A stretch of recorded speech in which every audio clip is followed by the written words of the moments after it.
Thanks for joining us for this special edition of KPBS News. I'm Maya Trabulsi, and this is the week the U.S. became the nation with the most COVID-19 cases. Here in San Diego, positive cases nearly tripled. Coming up, we'll look at how our schools, small businesses, medical community, and military are coping. But first, some of the major headlines this week. The number of cases in the U.S. have topped 100,000.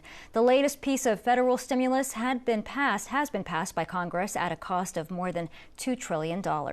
Some of that will include direct cash payments to Americans. That's because national unemployment claims skyrocketed to 3 million this week. This is the second straight week that schools have been closed, and San Diego Unified says it has a plan to transition to distance learning for the months ahead. Teachers will begin formal lessons with graded assignments on April 27th. A soft launch will begin on April 6th. During that time, teachers will receive training and provide non-graded instruction. The district will provide computers to those who need them. School sites will remain closed until public health officials say they are safe to reopen. And with schools shut down for the foreseeable future, those in the most remote parts of the county are struggling to get their students on the internet. KPBS education reporter Joe Hong spent time at some rural school districts to see how they're serving their students. How are you? David McLeod is the superintendent of Warner Unified School District. It's San Diego County's smallest K-12 school district, serving about 200 students total. The district is surrounded by mountains in the northeastern part of the county. Cell phone reception can be spotty, and internet access is limited. Well, maybe, yeah, you can right out there where the clouds are. You see that hill? So that broadcasts to this whole valley. But if you're over and in any of these little ravines, you don't get a direct signal. And then there's cell towers, but they're like narrow along the highway, and if you're off the highway, you get no reception. While some districts are relying on online instruction, Warner Unified is going old school. Rudy Mercado is a sophomore at Warner High. It's mostly packets because out here there's like barely any internet connection, as you could say. And yeah, so mostly packets. Luckily, McLeod and his team started preparing early, about 4 weeks before schools started to close. Well, I don't want to sound like a crazy person, but being a science teacher, I taught about the Spanish flu, and when bird flu was happening and stuff, when I was a teacher currently in the classroom, we use those as discussion points to lead off instruction. So I always follow that. Teachers had packets ready to go the day the county announced the school closures. On the other side of the county is the Jamul del Zura Elementary School District, which serves a sparsely populated community in eastern San Diego. Elizabeth Bystad is the superintendent. She said she's been flooded with calls in recent weeks from educational technology companies offering help with distance learning. And then it's a lot of fielding questions from parents and emails, and it's amazing how many emails are coming from vendors all over in order to try and support schools, which is wonderful. But they're inundating at the same time. Jamul del Zura students also went home with packets. But both districts are working to purchase hotspots, which would allow students in remote areas to get an internet connection. Our technology department is working with vendors trying to get some hotspots that we could check out to families who don't have internet. We have Chromebooks. We have enough Chromebooks. So it's really the issue of making sure that if we give them a Chromebook, they could actually use the Chromebook. Apart from academics, these districts are also trying to keep students fed while schools are closed. Jamul del Zura has partnered with the Grossmont School District to distribute food. At Warner, about 85% of students are low income. Since schools closed last week, McLeod has been hand-delivering meals to students who live in Lake Henshaw Resort, a trailer park about 10 minutes from the district office. But it's not just the students who need food in this community.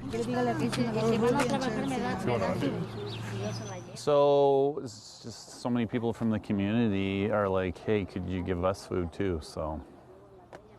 Are you able to buy for them? Or? We do buy extra, so, and like if we have extra milk, it's going to expire, so we give that out. We have fruit that's going to go bad. So I only brought a little bit because I only expected 7, and 15 or 16 different families here. So I'm going to go back and see if I can come back and give them some fruit. So just tell them. McLeod has hoped this would last for just a few weeks, but now he's preparing for a much longer ordeal. Joe Hong, KPBS News. And we want to remind you about a partnership between KPBS and the San Diego Unified School District. It's called At Home Learning, where children matter. Just by turning on the TV to KPBS2 or any of the channels that you see on your screen, students can watch PBS content designed by their grade level on a block schedule. Grades pre-K through third grade can watch from 6 to 8 a.m. and then grades 4 through 8 can watch from 8 to 1. And high school content will be on from 1 to 6. There's also an online library that can be accessed on any smartphone, tablet, or computer at pbslearningmedia.org. And with many San Diegans not traveling to work or school, the public transit system is suffering a big drop in ridership. As a result, MTS might cut service. The agency's CEO says he believes ridership is down 40% and possibly even more. Like all government agencies, a decrease in revenue will have a major budget impact. Regular schedules will continue through the end of March, but after that, officials say they might switch most routes to Saturday schedules. One of the big actions taken this week at San Diego City Hall is the creation of a new fund to help small businesses. Here's Mayor Kevin Faulkner on what's available and who qualifies. In total, we've allocated more than $6 million in financial relief to small businesses that are facing financial hardship. And this fund will help them sustain operations, retain employees, and fulfill critical product and service orders. Small businesses will be able to qualify for short-term deferred interest loans and grants. And they can apply for $10,000 to $20,000 in microloans as well. Any business with 100 employees or less is eligible as long as they can prove economic hardship due to the COVID-19 and have a city business license and have been in operation for at least 6 months. More than 1 million unemployment claims have been filed in California over the past couple of weeks. KPBS reporter Matt Hoffman shows us how businesses are trying to find ways to keep their doors open and their staff employed. We have to do a core amount of sales to be able to keep the wheels going. I mean, I still have people that, are on the payroll that I'm trying to keep employed rather than send to the unemployment line like I've had to do with a lot of our staff, and it sucks having to fire or get rid of good people for no reason of their own. Brant Crenshaw is the co-owner of Social Tap in downtown. He's had to lay off nearly all of his staff. They've all been extremely understanding. They are all in the industry. They're seeing all their friends in the industry have the same fate right now. Only a handful remain as the restaurant is now trying to change its business model. Dine-in was probably 95% of our, on-site sales. We didn't do a big takeout business before. Now it's 100% takeout and delivery under coronavirus restrictions, and Crenshaw is trying to be creative to help bring back business. Add a 6-pack, add a bag of beef jerky, add a margarita, things like that where we're not making money on the booze side of it, but it's a added value for these value meals. I mean, today we're doing a taco bar that's going to feed easy 6 people, plus a 32-ounce margarita for $40. I got what you want, all right? I promise you. I got rolls for days. He's also handing out a roll of toilet paper with orders and is even selling his food outside the restaurant at Crest Liquor in Crown Point. Yeah, I have a deli here, I have cases. How do we get you in the store? And he came up with the idea of doing grab and goes. So these wings are killer. Like, they have some of the best wings in San Diego. I'm a little biased, obviously, but they're amazing. Social Tap has had its to-go meals at Crest Liquor for about a week and have already had to restock. So right now we're at $8.99 and $7.99 depending on which grab and go you go, and it's a substantial amount of food. Crenshaw is hoping to get into more retail stores soon. I just I'm trying to think outside the box and figure out how we can sell more food and keep my staff moving. If he can build up his to-go and retail business, he'll be able to hire back more staff. We're working our butt off to try to get these people back to work so we can flip our business on its head, get the money coming back in so we can hire our people back. But Crenshaw is fearful that as restrictions continue, restaurants will close and more workers will be laid off. I would definitely encourage people to support restaurants, not only ours, but restaurants that they like and go to and frequent, if they want to see that place open back up when this is all over. Crenshaw says if people don't support restaurants now, some will close and never reopen. Matt Hoffman, KPBS News. The pandemic is affecting so many industries, including one that helped define the region. iNewsSource reporter Brad Racino explains how local fishermen are struggling. San Diego, once called the tuna capital of the world, is home to some 130 commercial fishermen who bring in millions of pounds of fish each year. Restaurants buy the vast majority of what these fishermen catch, but with the COVID-19 outbreak, those sales are all but shut down. Their main outlet now? The Saturday Fish Market on San Diego Bay. Hundreds of people turned out Saturday to purchase fresh fish from the fleet. The market is allowed to remain open under the state's executive order, but some of the fishermen we spoke with worry sales from the market alone may not be enough to keep them afloat. So our wholesalers aren't buying because most of the customers they have are restaurants. So the only sales we have right now are directly to consumer. But it's hard when if you catch thousands of pounds of fish to sell to a consumer. Some of the fishermen I spoke with along the California coast aren't sure about their next move, but are confident they're going to find a way to get through this. For KPBS, I'm iNewsSource reporter Brad Racino. iNewsSource is an independently funded nonprofit news partner of KPBS, and you can find more of their coverage on COVID-19 in San Diego at iNewsSource.org. For the first time in its 132-year history, the Hotel Del Coronado closed its doors to guests this week. The general manager says it's due to the slow business environment. There have not been any confirmed cases at the hotel, and guests with reservations are being told to contact Hilton Customer Care. Security will be on site to guard the National Historic Landmark until it can reopen. Many medical students in San Diego are finding their education on hold amid the coronavirus pandemic. UCSD School of Medicine has halted in-person classes and clinical rotations where students interact face-to-face with patients. Andrew Bowen tells us how students are finding new ways to support the healthcare system in a time of crisis. So we start with 2 cotton rectangles. Millie Desai is helping her mother, Shobna, sew cotton surgical masks. They're not suitable for doctors or nurses, but they can be useful for sick or elderly people if they have to go to the doctor or grocery store. So I'm just going to put it on, and it fits pretty snug, and the good thing is that there's pipe cleaner on top, which will fit to each person's nasal bridge. Desai is entering her 4th year of medical school at UCSD. The coronavirus outbreak forced the university to stop the rotations that make up most of a student's 3rd and 4th years of medical school. Desai says it was the right call. We may carry the disease and spread that both to our clinical teams, to our families when we return home, and also to other patients. So there was a lot of concern about, are we needed in the clinical space, and what's the best way for us to contribute? Thank you. Taking any donations of masks, gloves? Med students without sewing machines are finding ways to pitch in too. 3rd-year medical student Armando Gallegos Jr. helped start a donation drive collecting personal protective equipment for healthcare workers, surgical and N95 masks, gowns. Unopened goggles as well, disposable goggles. And gloves. They don't have to be sterile. They can be nitrile gloves to just help healthcare workers do their job. As word spread, they managed to collect hundreds of pieces of equipment this week. For me, I definitely wanted to do something as a student physician and try to help to combat the pandemic in any way possible. And I thought this was definitely one of the ways we could help our physicians in San Diego. So what are we doing to have fun during COVID-19 quarantine?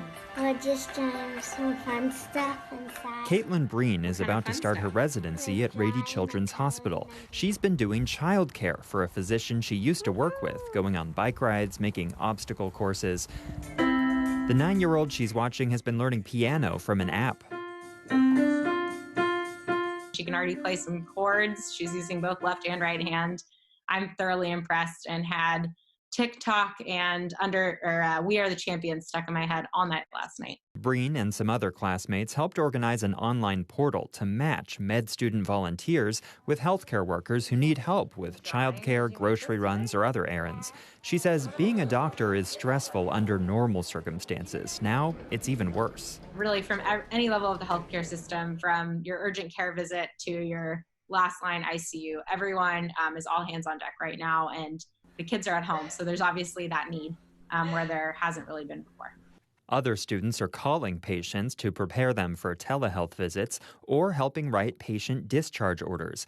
Breen says med students can also use what they've learned to help folks understand what's happening. even at my stage of training, I'm able to provide more of an informative role to friends and family.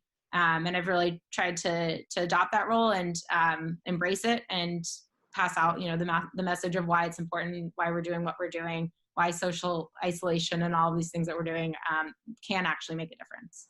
Of course, med students are facing their own challenges too. Take Millie Desai. So I'm 5 months pregnant and was pregnant at the beginning of this year and did not really ever expect that I would be later pregnant during a pandemic. Desai's husband is a resident neurosurgeon. Given his higher risk of exposure to the coronavirus and the threat of the disease complicating their pregnancy, they decided she should move in with her parents in LA. She says that separation is tough, and it's a terrifying time to be entering a career in medicine. Really reaffirms our decision to go into healthcare to serve patients that really are the most vulnerable. The scary thing, I think, is just how unprepared our whole system is for things that can happen like this. It is very scary that we're often not supported by infrastructure and by larger policies.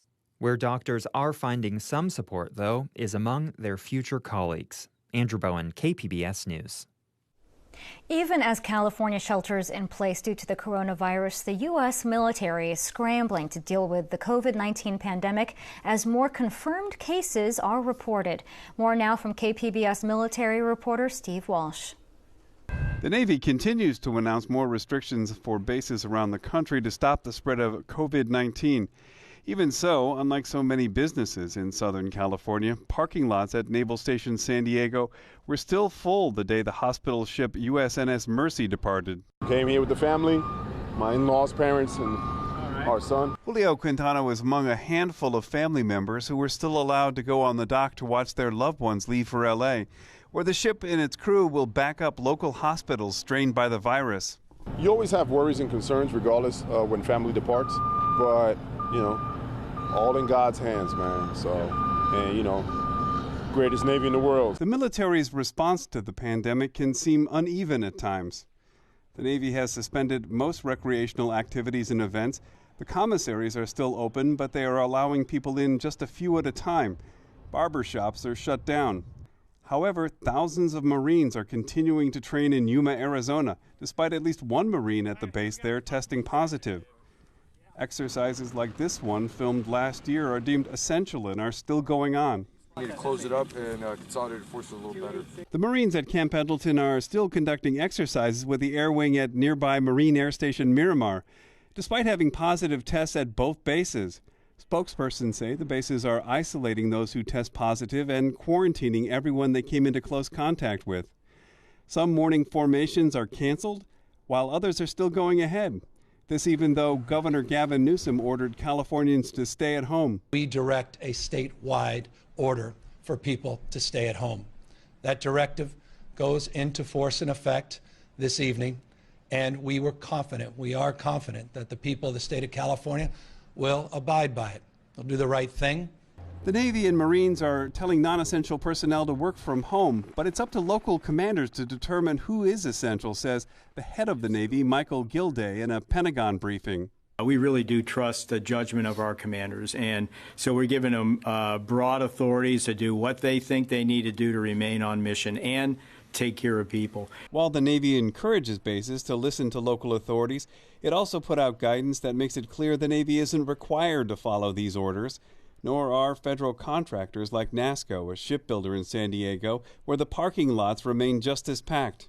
At the same briefing, Acting Secretary of the Navy Thomas Modley acknowledged that not every commander may be getting the message. Everyone's taking this pretty seriously, so we are hearing about some anomalies and we're trying to address those, but generally speaking, we are leaving those decisions to the commander. The situation is rapidly evolving 15 days after it left Vietnam, a country that already had a handful of cases.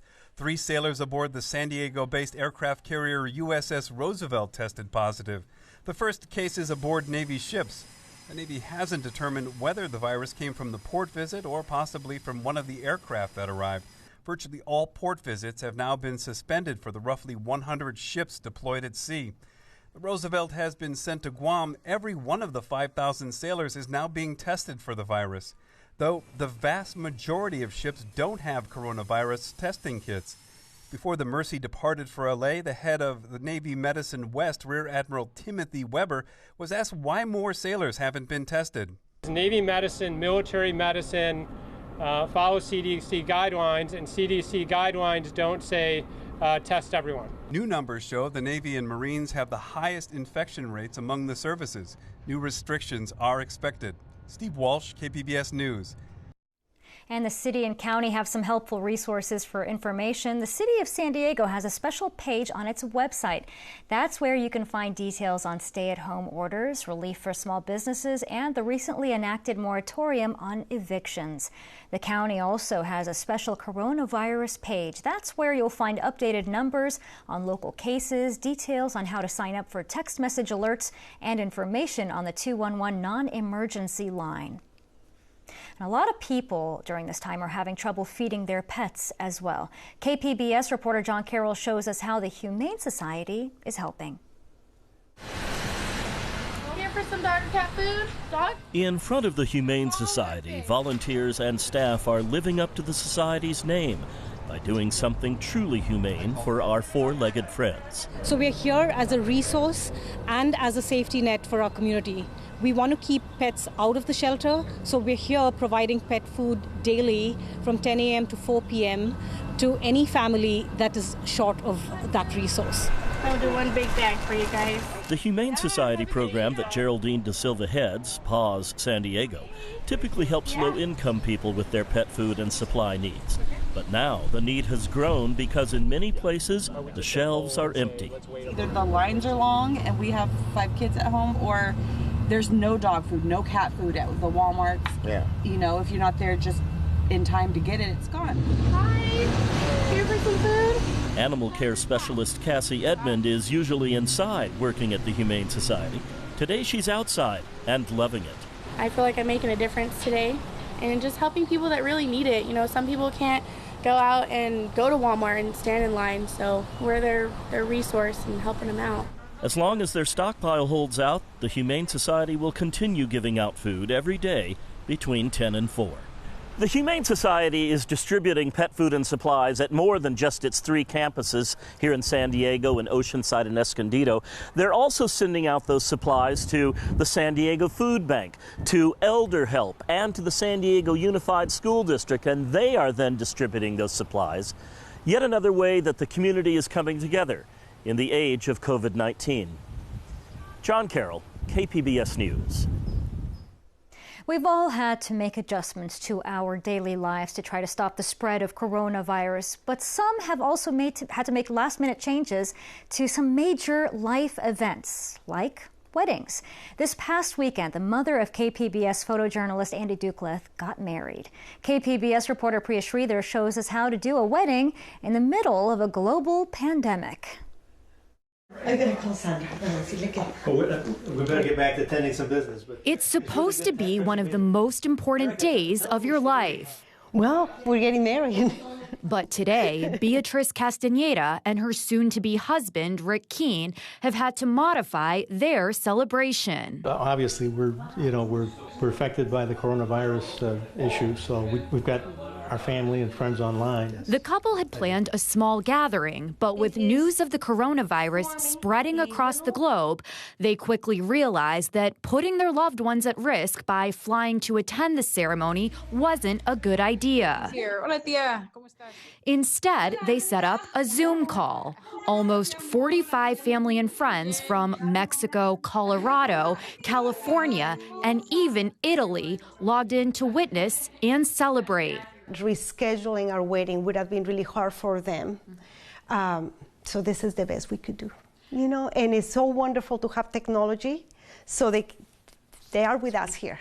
Here's Erica in Italy, but she's here. Castaneda's daughter, Erica, watched while under quarantine in Italy, where she moved a few weeks ago to work as a nanny. It is strange to see my own mom get married on Zoom, or she means the universe to me, so her happiness is my happiness too, and I'm really happy she met a guy like Rick. It was God that first sanctioned that two shall become one. Despite both families not being able to meet in person, they shared loving words of advice for the newlyweds. I would just encourage them to remain committed to one another. And when things get tough and times get difficult, to remain committed to one another. Bring forth the ring. After being together for 3 years and getting married in the middle of a global pandemic, they say they're confident their love can get them through anything. She's the sweetest person I've ever met. So I knew, pretty much when I met her how special she is. It didn't take long. He's a very caring person, and I knew he was the one for me. Presenting Mr. and Mrs. Keene. And they know their support system all over the world has their backs. Thank you for being here, Arnie, Priya, Andrea. No matter what life throws at them. Priya Sridhar, KPBS News. And congratulations to them. And no matter where you go for information on COVID-19 in San Diego, KPBS has you covered on all platforms. We're seeing a strong demand for coverage on radio, TV, and online. You can also follow our coverage through our KPBS podcasts. And to find all of our stories, just click on the Tracking COVID-19 link on our homepage, kpbs.org. On behalf of everyone at KPBS, I'm Maya Trabulsi. Thank you for joining us for this special edition of KPBS News. Take care and stay safe.